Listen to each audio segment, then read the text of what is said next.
The topic today is, can DNA determine Jewish status? In other words, can genetic testing be a valid way of determining one's Jewishness? And before we begin, it's important to be able to put forward the two fundamental questions in this talk. We have to have a common ground to discuss it. The first question is Jewish status. Why is it important? People can come along and say, listen, I don't need to prove to anybody I'm Jewish. I feel I'm Jewish at heart. My father is Jewish. Or I converted myself. I just decided to make my own ceremony. Who decides who is a Jew? In order to be able to discuss the question whether you can use this method or that method, you have to first of all explain why is it so important to determine who is a Jew, why it's important to us. And the second question is DNA. We're talking about DNA, which is such a recent scientific phenomenon. We know that DNA is basically it's the information, a decoded information in every cell that makes up our organism and passed on from generation to generation. It's something that was developed, the study of genetics was developed very recently, and the question which we'll discuss today, it's like literally a few years old. So how can we go back to our Torah, which was written thousands of years ago, and discuss DNA with the Torah? What's the connection? So before we begin, we must create a common ground of conversation to be able to see why it's important. First of all, Jewish status. The most fundamental underlying given in these talks is the fact that we believe that the Torah is not man-made. It was given by God at Mount Sinai. It was given in two forms: in the written form, which is also very cryptic. It's almost like a code, because the written Torah, the 5 books of Moses, has everything, all the different levels of interpretation. And we have the oral Torah, which was given simultaneously at the same time. And there isn't one single aspect or facet of Judaism that could be understood without the oral Torah, which was recorded initially in the Talmud, and ultimately in all of the books and the codes and all of the future books which analyzed it and codified it. So the question of Jewish status is one of the principles of our Torah, that we know that it's important for us to know who is a Jew. The Jewish nation doesn't look down on anybody. It's probably the only religion that doesn't expect anybody to convert to Judaism. And at the same time, we do believe that there is a certain responsibility that comes by being Jewish, and a certain destiny and certain laws that are expected, a certain type of behavior expected from a Jewish person. And that is why for us it's fundamentally important to know who is a Jew. And who is a Jew is one of two things. That's something which was carved in stone, so to speak. It's one of our foundations. That who is a Jew, mihu Yehudi, is somebody that is born from a Jewish mother or converted according to Halacha, according to Jewish law. So even the actual method of conversion is something which is part and parcel of our belief. And the reason why it's so important to know who is a Jew, because it doesn't depend on how a person feels. I'll give you 2 scenarios. One scenario is that a person was born to a religious Jewish family, and he was kidnapped at birth, and he was raised without even knowing that he's a Jew or that she is a Jew. This person has no feelings for Judaism. He or she doesn't know what Judaism is all about. And nevertheless, that person has a Jewish soul. He or she is a Jew. And we believe that our mystics teach us that the soul feels captured. It feels that it's almost like crying out because it's imprisoned where it doesn't belong. It can express its Jewishness, but the person is Jewish. On the other hand, if you have an opposite scenario, that a person was adopted by religious Jewish parents, and he was raised as a fully observant Jew, he was never converted. He feels Jewish. There's nothing else that he thinks that he is connected to but being Jewish.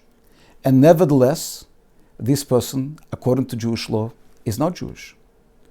So even though expression, feeling, and belonging is very important, and also practicing one's Jewishness is very important, because that's our destiny, but at the same time, the essence of who a Jew is doesn't depend on what a person thinks about themselves.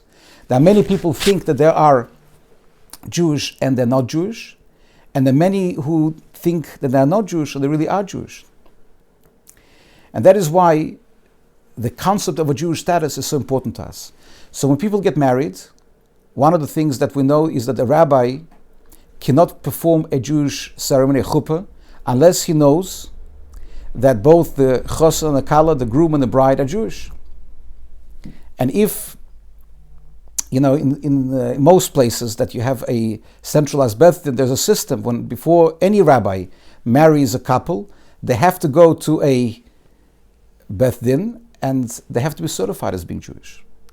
So this concept of determining Jewish status is very, very fundamental to this question, and that is the connection to the topic. But the next question is equally perplexing, or even more perplexing. Okay, we accept that it's important to know Jewish status, but how can DNA decide who is a Jew, and especially when DNA was discovered so recently? So that is what we're going to talk about. The fact that, and it's not a topic for today, but I will want to cover it in some future topics, how the structure of our Torah is so complex, but at the same time so organized and so precise, that once we learn more about it, we appreciate more the different nuances of the questions that we're going to discuss in these lectures. One of the topics will be gear, conversion, and we'll discuss why it's important, even the Beth Din which converts. Why, who cares? Once you go through certain steps, who cares which Beth Din converted you? How does it fit in with the concept of a Jewish soul? Who is a Jew? And nevertheless, we'll see that it is important. So, traditionally, whenever a couple wanted to get married, they would come to a Beth Din, a Jewish court, and they would ask for Jewish documents and or other proof. You either know, for example, if somebody knows that a particular grandmother is Jewish, so automatically her mother is Jewish and her daughter is Jewish. That's one way of knowing. When you don't know where somebody comes from, you ask for documents, and you have to know how to read the documents. That's another way. And there are many other techniques, how reliable witnesses, Jewish names. There are many other things that and facets of how you determine Jewishness.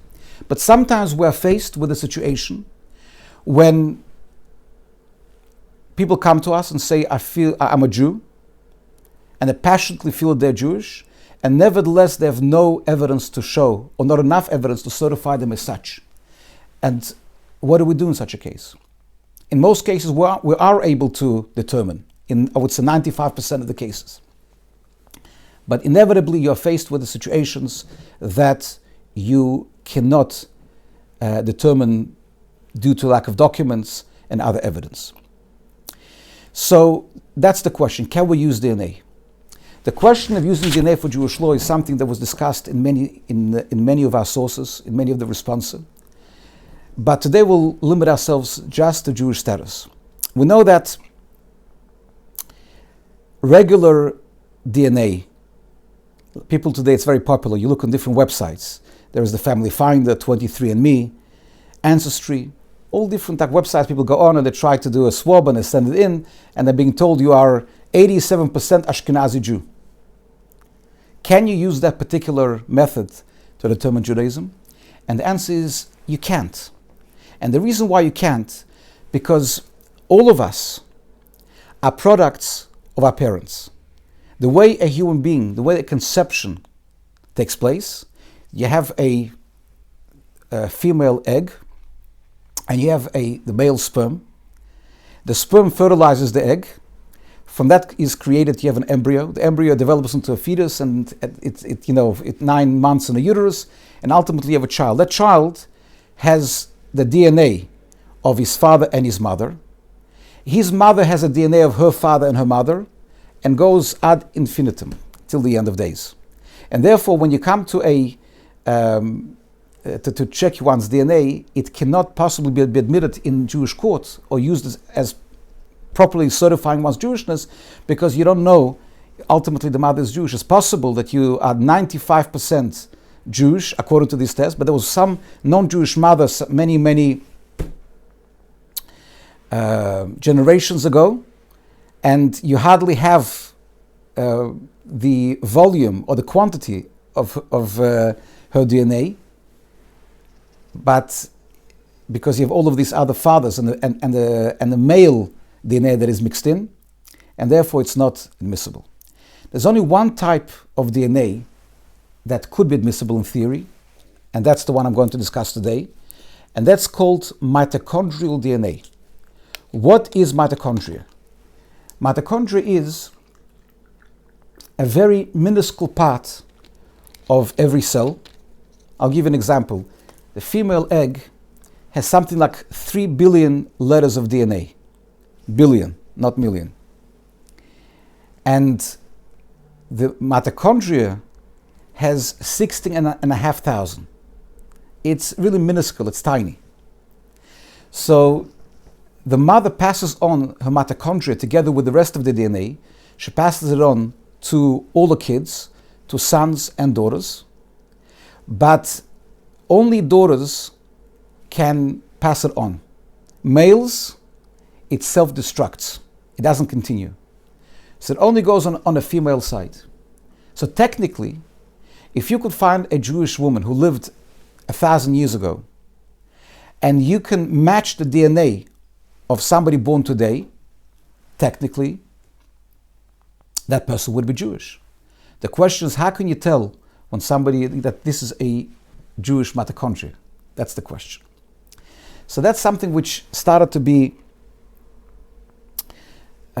developed and studied just a couple of decades ago, the whole question of mitochondrial DNA and so on and so forth.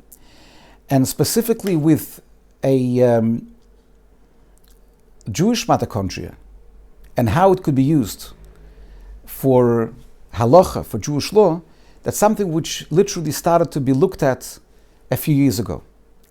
And in 1916, I want to give you a case. Whenever there's a case that happened in my practice, always something which is easier for me to share, because it's not just a case in the book, it's something that actually happened in practice. So in 1916, I was invited to attend a conference in Israel, which was almost clandestine, almost a secret conference. And the reason why it was almost secret, because in Israel everything is very political. So as soon as something becomes known, there are always certain factors and certain people that try to stop it before it even develops, as you will see later. It actually did happen that people try to stifle this particular method of helping Jewish people to discover the Jewishness. So because I'm involved in the area of, in certain very specialized areas of Jewish law, so automatically those people who are involved in that, they're in contact with each other. So I was asked to attend a conference which was hosted by Professor Steinberg. He's a very special individual that is a great expert in medicine and Jewish law. He's a doctor, he's a neurologist. He's not actually a practicing rabbi, but he contributes a lot in his research and in his exposure to certain areas of medicine, halacha, and so on and so forth. And we always had a very close relationship with him. So he hosted in his offices this conference. And the rabbis who attended, one of them was my great teacher, Rabbi Zalman Nechemia Goldberg, one of the greatest scholars today. He was invited to come because his opinion is very valued. A friend of mine, Rabbi Litka, who I'll talk about later, who was very involved also in this area of Jewish law, and subsequently started a whole institute in Israel just dedicated to genetic testing for the purposes of determining Jewish status. A member of the Beth Din from Moscow, Rabbi Birnbaum, and I think maybe one or two other rabbis from Israel. That was basically the whole conference. A few months before the conference was to take place, I received a phone call from a lady in America who comes from a very, very distinguished family of rabbis, righteous people. Her ancestors gave up, her great-grandfather was a right-hand man of the 5th and the 6th Lubavitcher Rebbe in Russia under communism when everything Jewish was persecuted. He was actually imprisoned by Stalin and executed and shot. It's a very well-known family. She herself, she's already a great-granddaughter. She comes from a family of many siblings. And one of the siblings, a brother of hers, he gravitated away from Jewish observance. And he wasn't in any way bitter or in any way sort of angry with anything. He was just became what they call a Western humanist. He decided that, maybe there is a God, but all people are the same, and there's no need to be Jewish to be a nice person. So basically he dropped any Jewish practice. He moved away to a little shtetl, a little city in North Europe, somewhere in Scandinavia. I'm changing a little bit of names and geographical locations just to respect the confidentiality. And he married a Polish Catholic girl from the city of Krakow in Poland.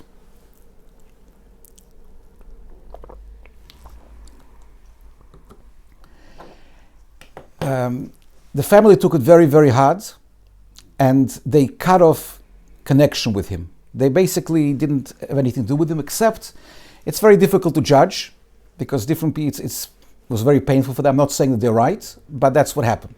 The only one that continued the connection was that particular sister who called me up. And she told me the following. She said that she is keeping the communications open. And in a conversation with a sister-in-law, her name is Katerina, her sister-in-law, who is not interested at all to be Jewish or to claim she's Jewish. She quite openly says that she's a Polish Catholic girl. But she said, just a matter of conversation, that there is some talk in my family that we have some Jewish ancestry. Somebody's Jewish in our family. So the Hasidic sister-in-law right away, it's like a person grasping at straws. There's nothing more that she wants, that there should be continuity in her brother's family. So right away she got very excited and she said, tell me more. And she said, look, I don't know, I'm going to ask my mother. She asked her mother in Krakow, and her mother said, listen, leave it alone, we're not Jewish, we have nothing to do with it, we're Catholics, we're not interested. But she said, listen, I have to be polite, and I have to, my sister-in-law is asking me questions, I want to answer the questions. So she said, look, there is some talk that your great-grandmother's parents lived in Odessa, in Ukraine, and the name was Isidore and Clara Robinson. That was the name. So, and there was some other talk, some other circumstantial evidence that she said that leads to the fact that could have been Jewish. So the sister-in-law said, could I conduct what's called a birur yuchsin, a status clarification, like investigation, talk to her, make a case file, and decide halachically is she Jewish or not. I said she has to agree to it. She spoke to her sister-in-law. Her brother wasn't so excited. He said, listen, I don't want to subject my wife to investigations. But the girl herself she decided she's curious. So she wanted to speak to me. And I conducted a number of meetings over Skype or whatever we used, WhatsApp. And I made a whole case file, that very thick case file on her. What we found was that we connected all the mothers. So let's say her name is Katerina, and her mother's name is Magdalena, and her mother's name is Maria, Anastasia, and the great-grandmother is Lydia, and Lydia's parents are Clara and Isidore Robinson. And she found it's very possible in Poland to find all of the documents, and we connected all of them together. The question is, how do you know that Clara and that Robinson is a Jewish name? In England, it's a very non-Jewish name. Robinson is a typical Anglo-Saxon name.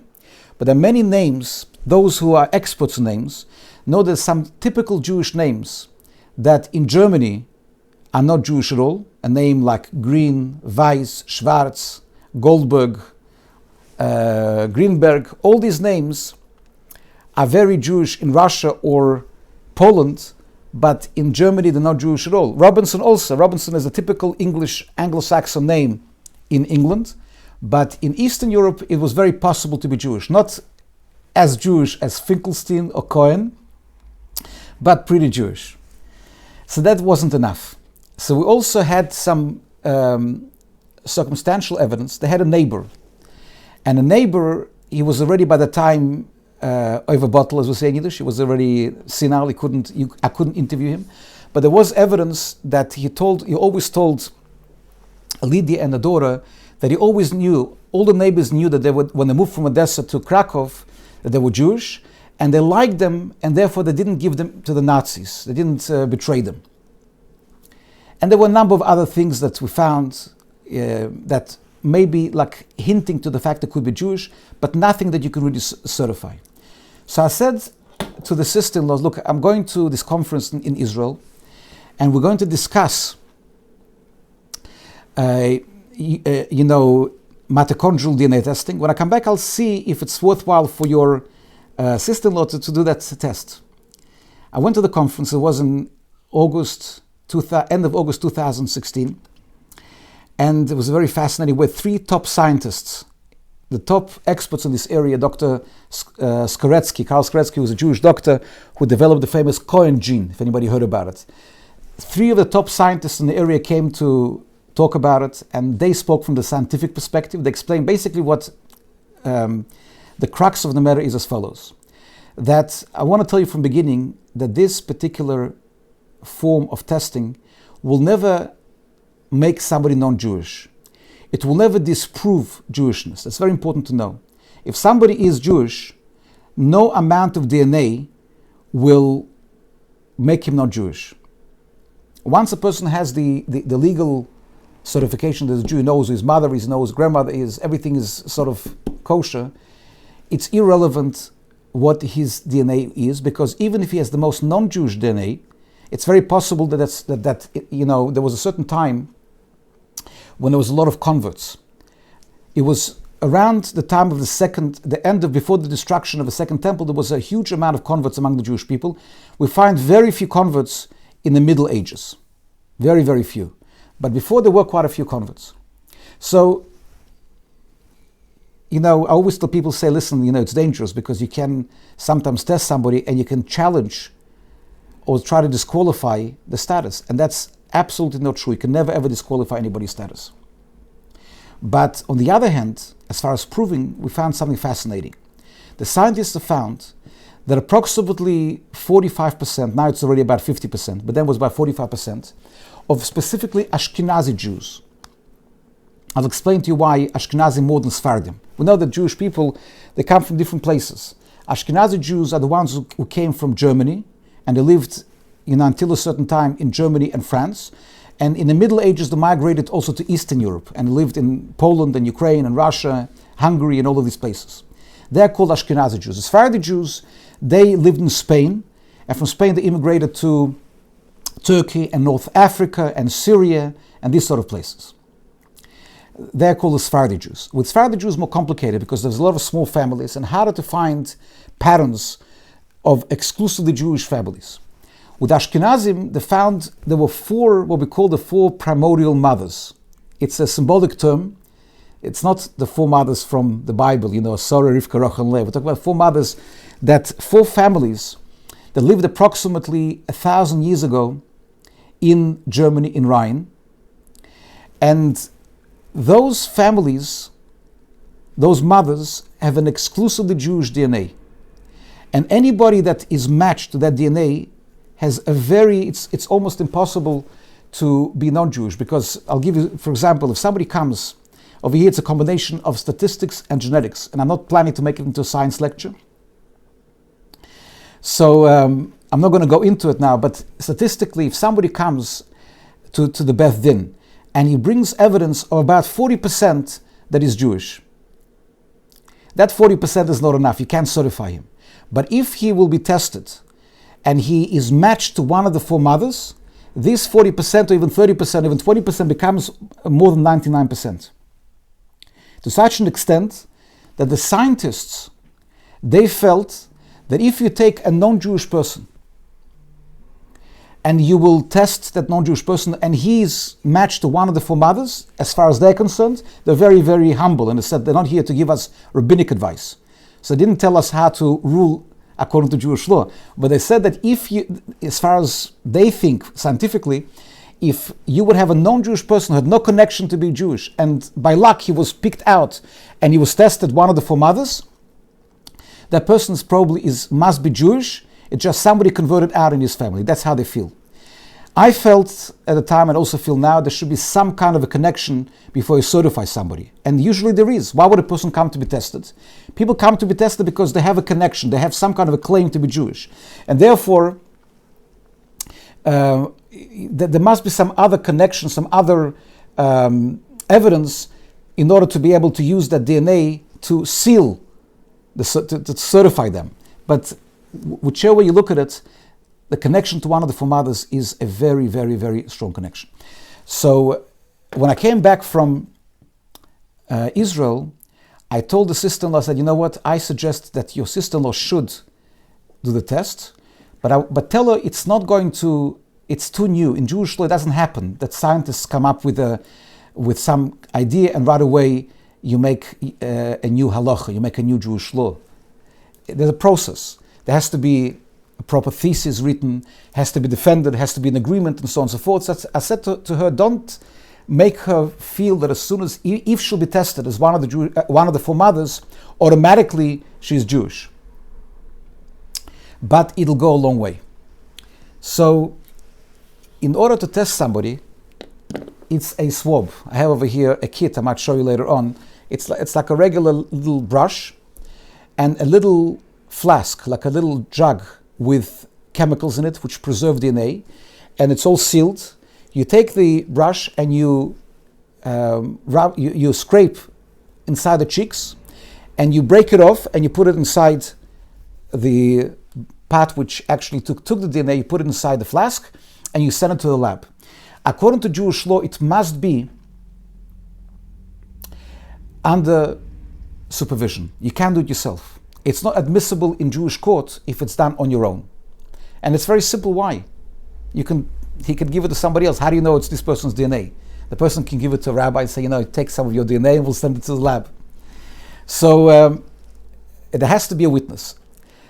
So the sister-in-law said, look, I'll fly you out to be the witness to Scandinavia. I said, look, Australia is a little bit far.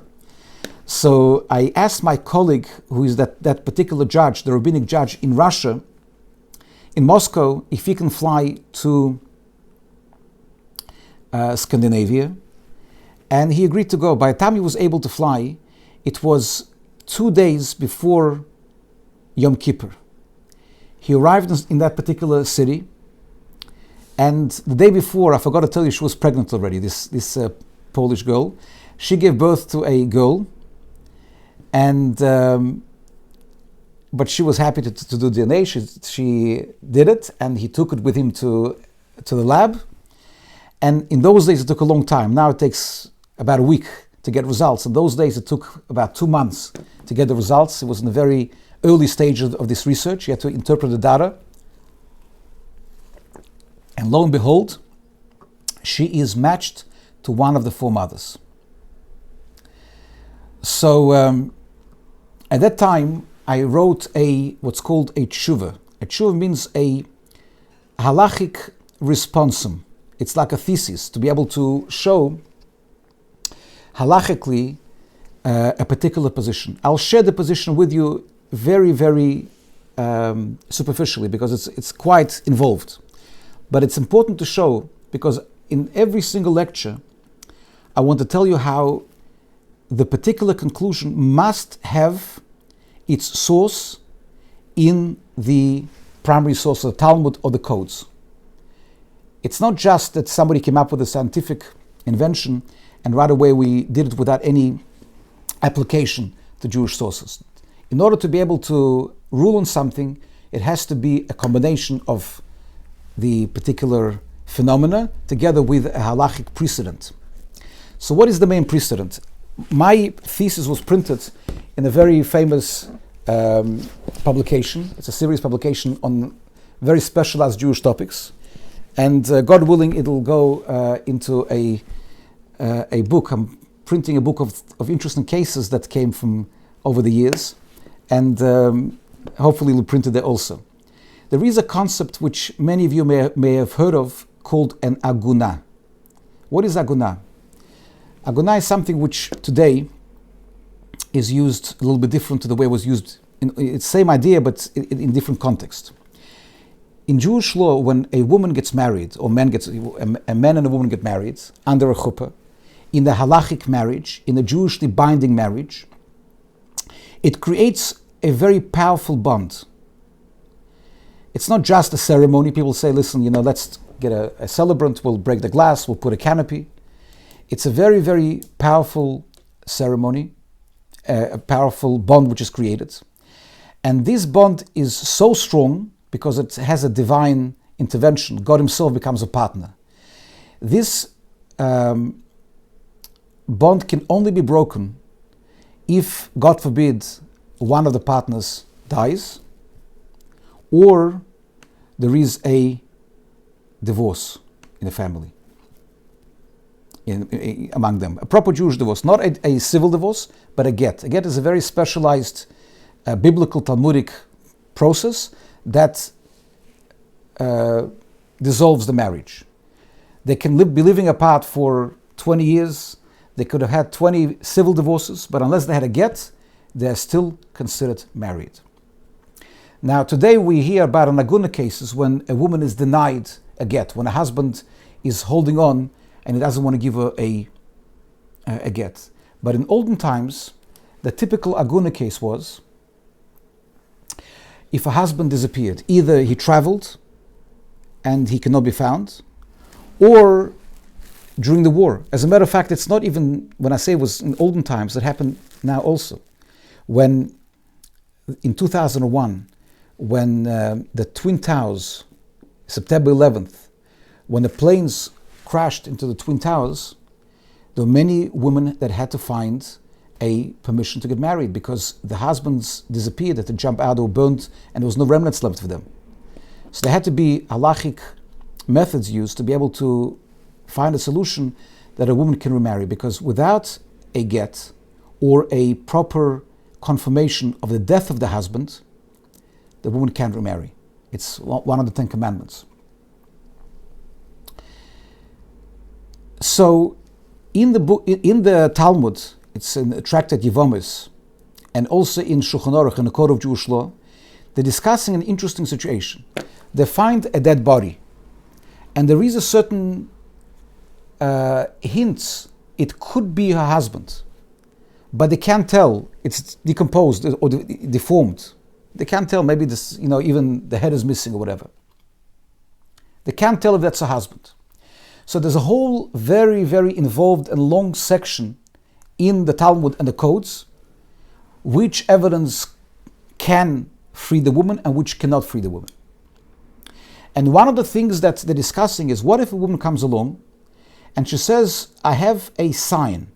I have a distinguishing sign that I can tell it is on his body, and you can look at it. And if it matches, it means it's my husband. So the Talmud discusses, and the Talmud and the codes later on discuss exactly what kind of a sign you need. I mean, some signs are very, very common. You can find certain things that every second person has it. So there are 3 types of signs. There is a siman cholosh, a weak sign.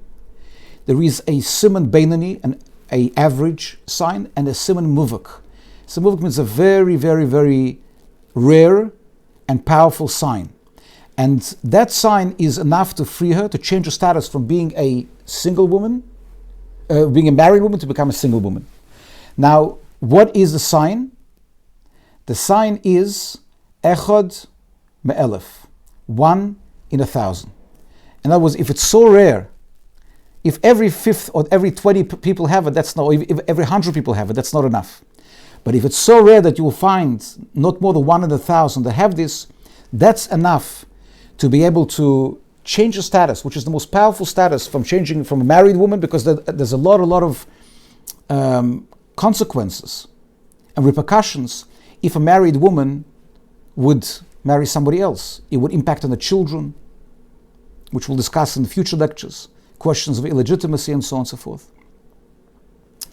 So I argued in my tshuva, in my responsum, that it's a very strong comparison, because the two most powerful changes of status in Jewish law is from being married to being single, and from being non-Jewish to being Jewish. And just like and a very similar level of severity, and just like from changing from being married to being non-married, you need a sign of 1 in 1,000. Similarly, from being non-Jewish to make somebody Jewish, that's also a similar sign. And mitochondria is definitely more rare than 1 in 1,000, no question about it.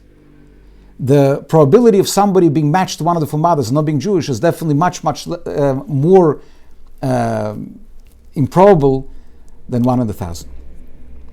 So there were many other factors in the argument. It's quite a number of pages, this particular tshuva, but that's one of the main arguments, the main precedents in the Talmud.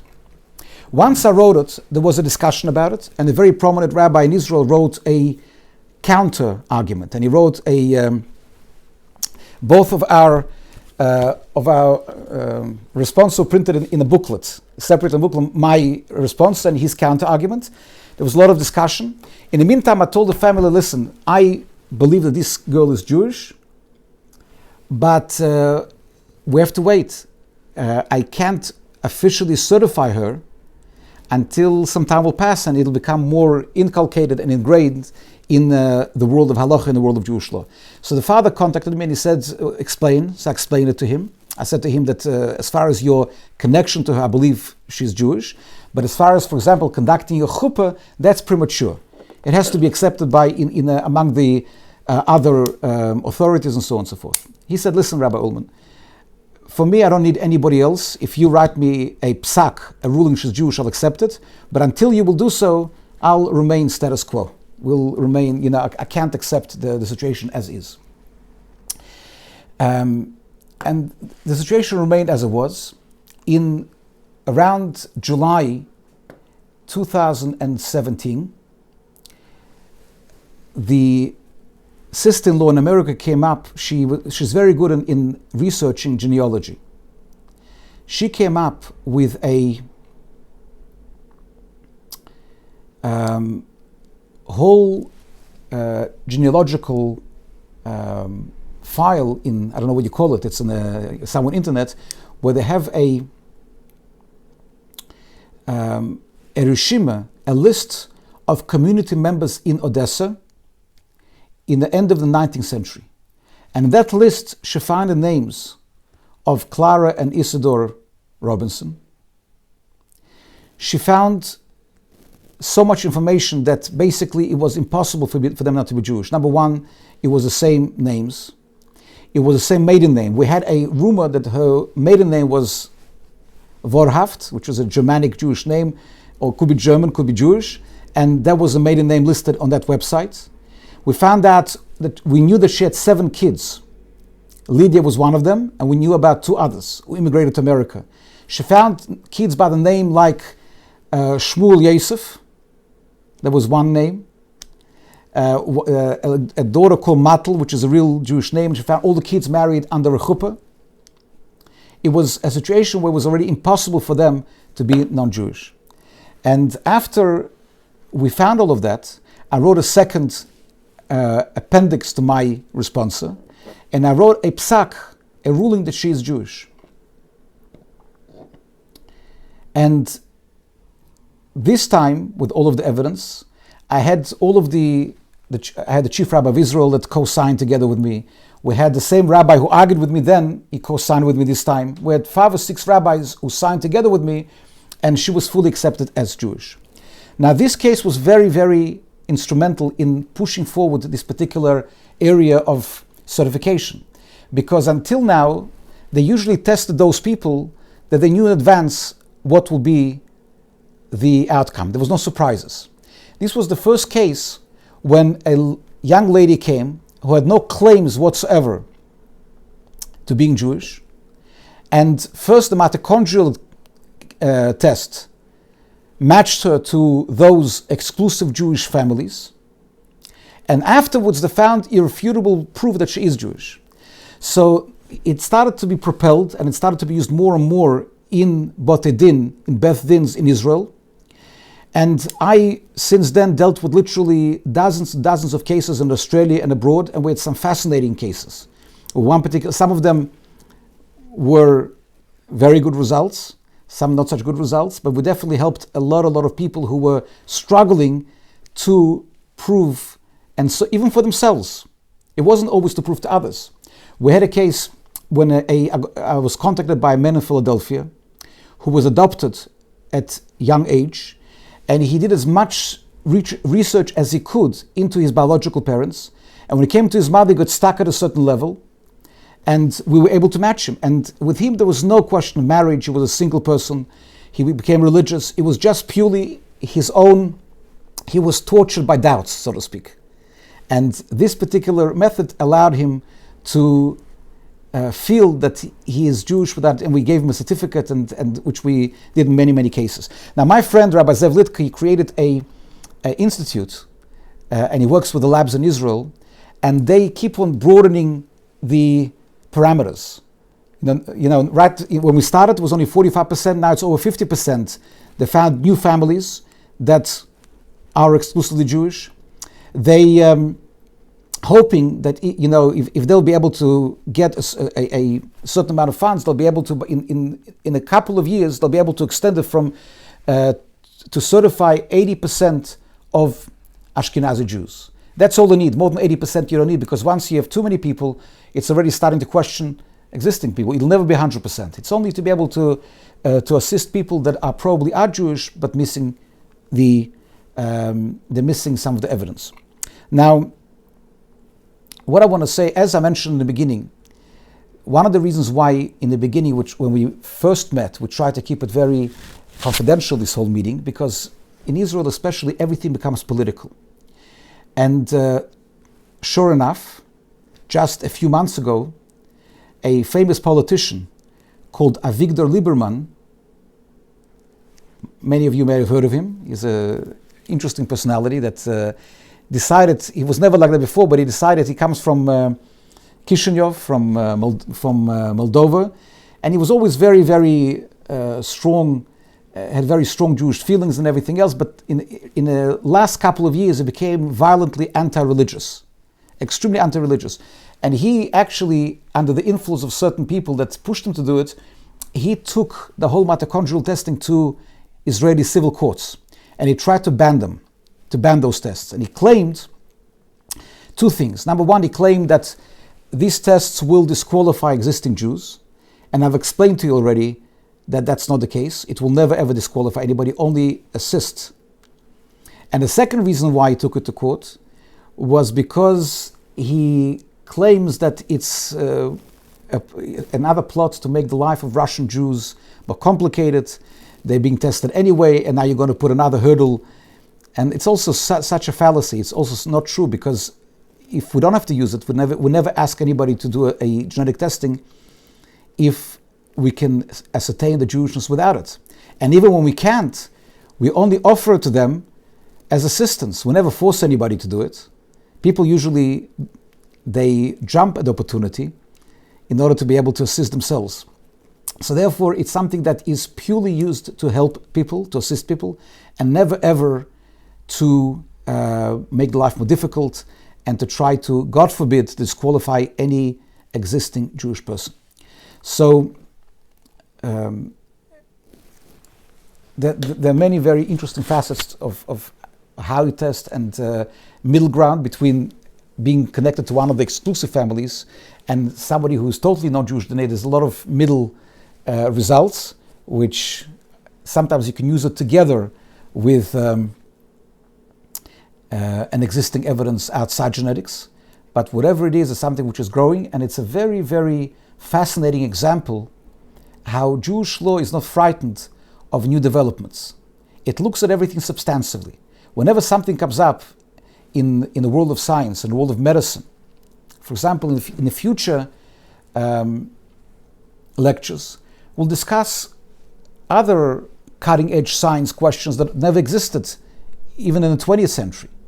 For example, practically speaking, we have a situation where you have one mother is a genetic mother, a mother who gave her eggs to give birth to a child, and the other mother is a surrogate mother, carried the child. Which one is Jewish? The one who carried the child for 9 months and gave birth to the child, or the ones that gave the egg? And you have both scenarios. Sometimes you have a couple that need, in order to have a child, they get an egg donor or a non-Jewish egg donor, and sometimes they get a non-Jewish surrogate mother, depending on what is the problem which is stopping them from having children. Now, all of these questions of end-of-life issues, are you allowed to be a donor, to donate organ donations is permissible in Jewish law. At which point does life end? Is it the brain criteria or heart criteria? All of those questions are very recent.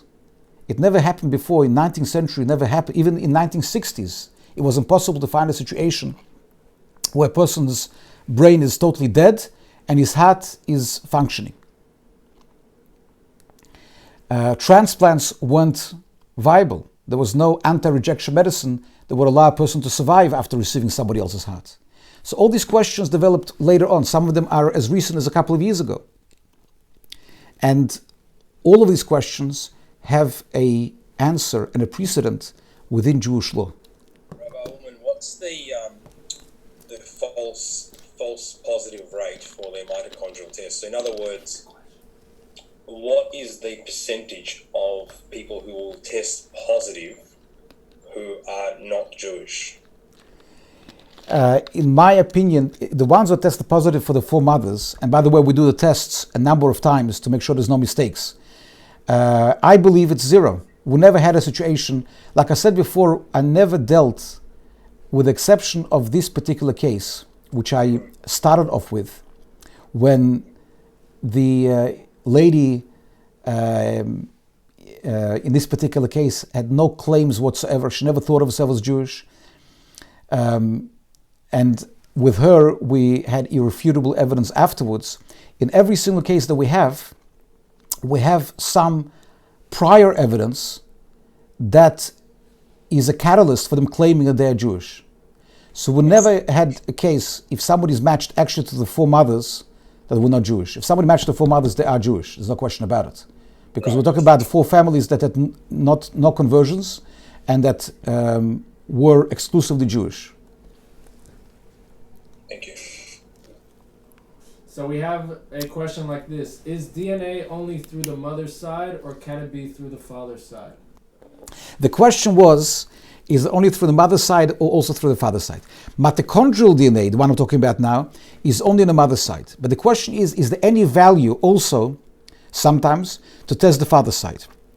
And the answer is there is, even though on its own, it's never conclusive. There are certain cases.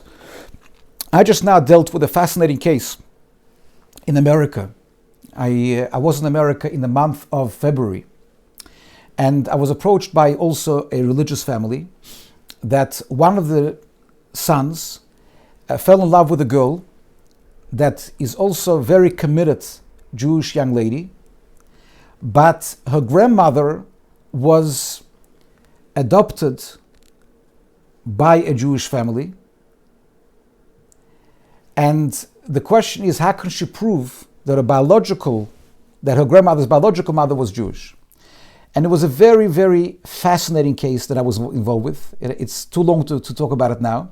But it happened to be that in 1999, has anybody heard of a film called 3 Identical Strangers? Nobody?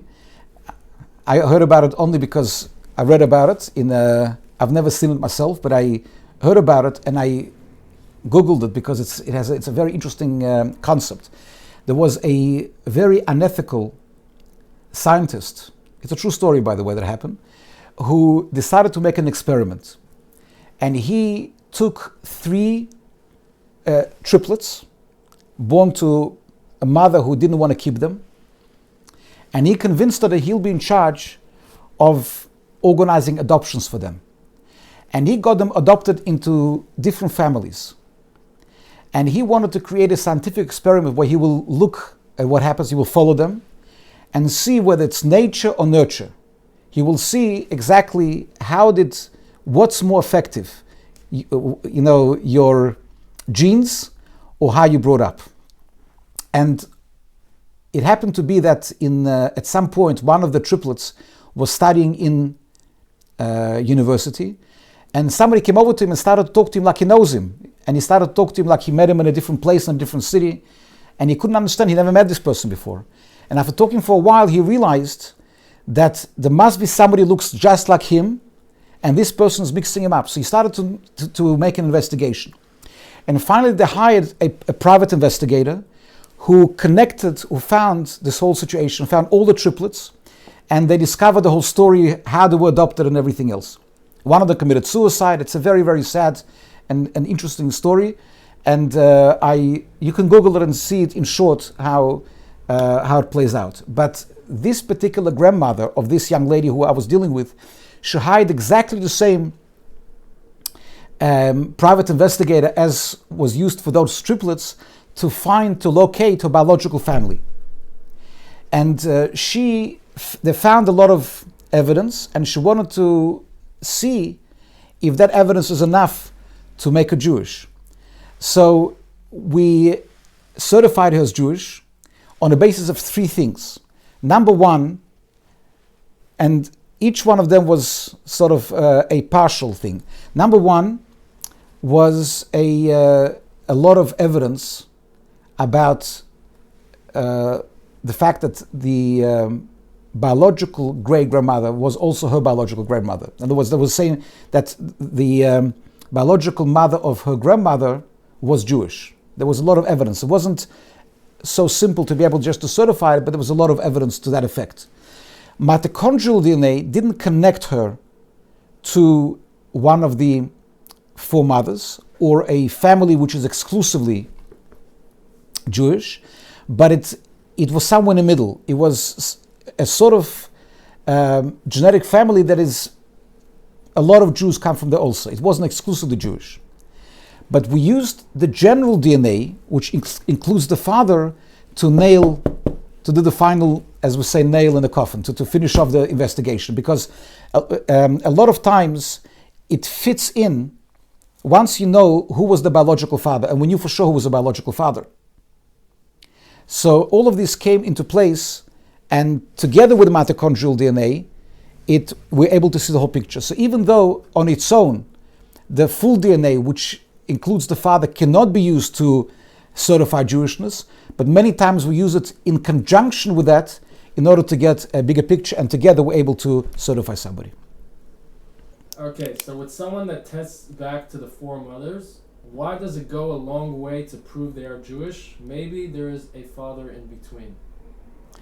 Okay, so there can't be a father in between because mitochondria is only maternal DNA. It self-destructs when it comes from the father. So what you get is only the mothers. There's no fathers in between. That's the special feature of mitochondria as opposed to general DNA. It only can go further from a mother, it can't go from a father. In the first case, if you just had the documentation without the DNA, would you have also certified her as Jewish? Okay. In the first case, I wouldn't have certified her as Jewish before we received the letter information. If you remember, the information came in 2 stages. The first file which I created had a lot of evidence, but it wasn't certifiable. I wouldn't certify then yet. But after we already when I already matched her through mitochondria, and as far as I was concerned, she was already Jewish, then they discovered all of the other evidence, and the answer is yes. Once we discovered the other evidence, I would have certified her as Jewish even without mitochondrial DNA. But that's what I'm saying. That's why it was so interesting, because the other evidence came after, not before, and it was already sort of like confirmed the mitochondrial testing. Is the testing in the central lab done only in Israel? That's part one. And part two, can a witness be a local rabbi, not a Beth Din rabbi? Yes, what I do is, I work, so first of all, we use two labs. I use only Israel. There's another lab which is used in Moscow, which Rabbi Ulman uses, but I use Israeli lab in Jerusalem, or maybe Bar Ilan. I think it's a Bar Ilan, but it's being sent. I sent it to my friend Rabbi Litka, who's the one that he's my liaison in Israel. When it comes to, I deal with dozens and dozens of cases around the world, and I always have a reliable rabbi that we trust. He tests. It doesn't have to be the Beth Din. It's very simple to test. Here in Australia, I send many times to Melbourne, to Brisbane. In America, I send the kit to many different cities around the world, and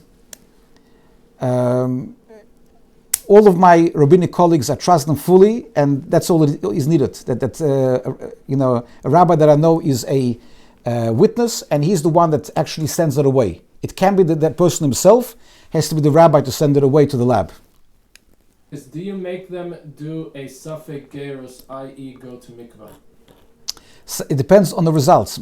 Many times we do make them go to a mikvah, because sometimes it's very, very probable that they're Jewish, but we still want to be able to take away any doubt. That's one reason. Another reason when we take them to mikveh, because there's something in Jewish law called Kabbalas Chaveirus. Sometimes there are people that were converted to Christianity, practiced other religions, and even though they're certified as Jewish, there's still a halachic reason for them to go to mikveh in order to be able to wash away that connection to another religion. And that is another reason why we sometimes also make a giyur, but many times there is a level of doubt. I had just now an interesting case. In November, I went to Israel. Right before I went to Israel, there was a couple that I was asked by a rabbi in America to certify a couple. The girl was very, very, without any question, she had all the documents. There was no question that she was Jewish. The boy, he discovered that he was Jewish when he was only like in his 20s. He didn't know that he was Jewish.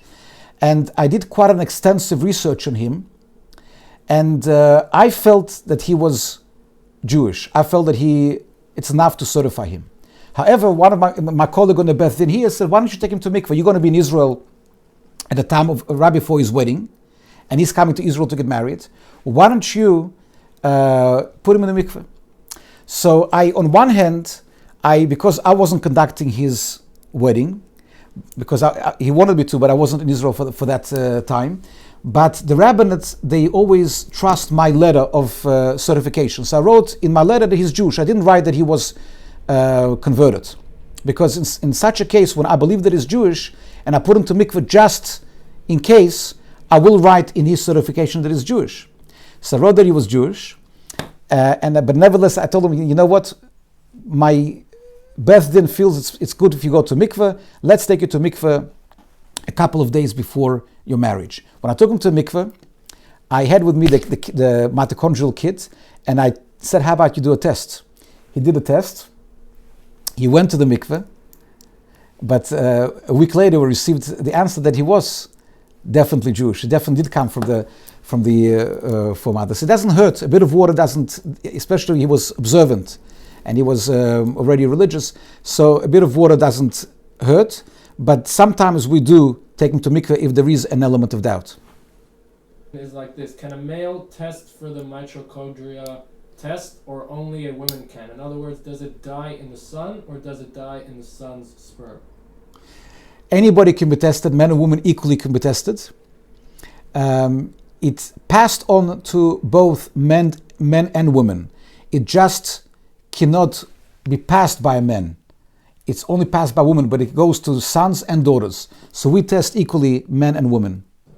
We have a question about tracing roots/names. Are there sources of names that most surely are or were Jewish?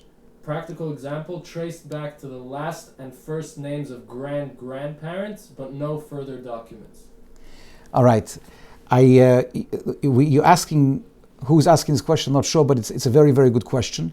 And it's a question that I can't answer in one line. It's almost like a whole lecture. The subject of names is very, very deep. But I want to tell you an interesting thing, that among experts who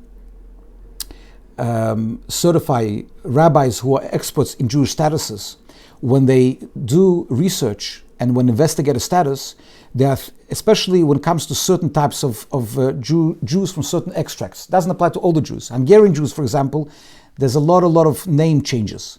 When it comes to Russian Jews, for example, let's take Russian Jews as a particular example. We have a tradition which goes back to Rabbi Moshe Feinstein, who was a great halachist, and he said that there are three main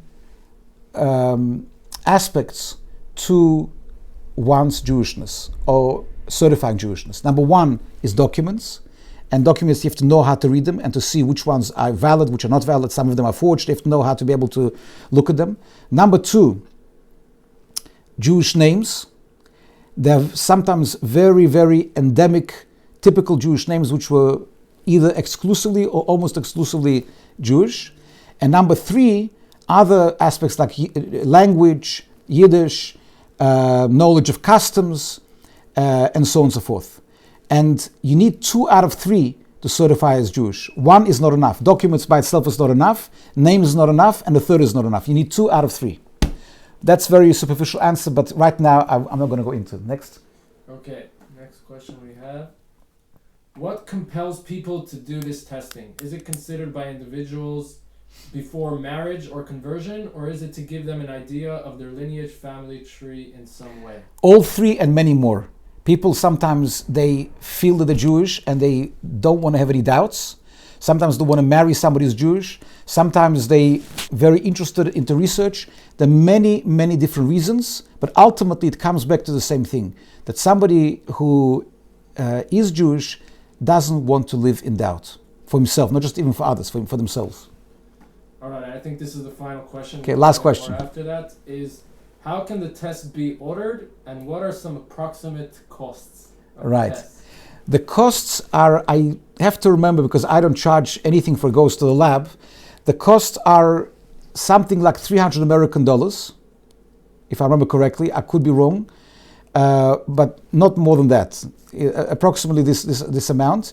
And the way we do it is, depending where the people who want to be tested, where they found. First of all, whenever I test anybody, I always want to talk to them first to see what are the reasons for testing and what is the prior evidence that they have. So there has to be some communication before we send the kit.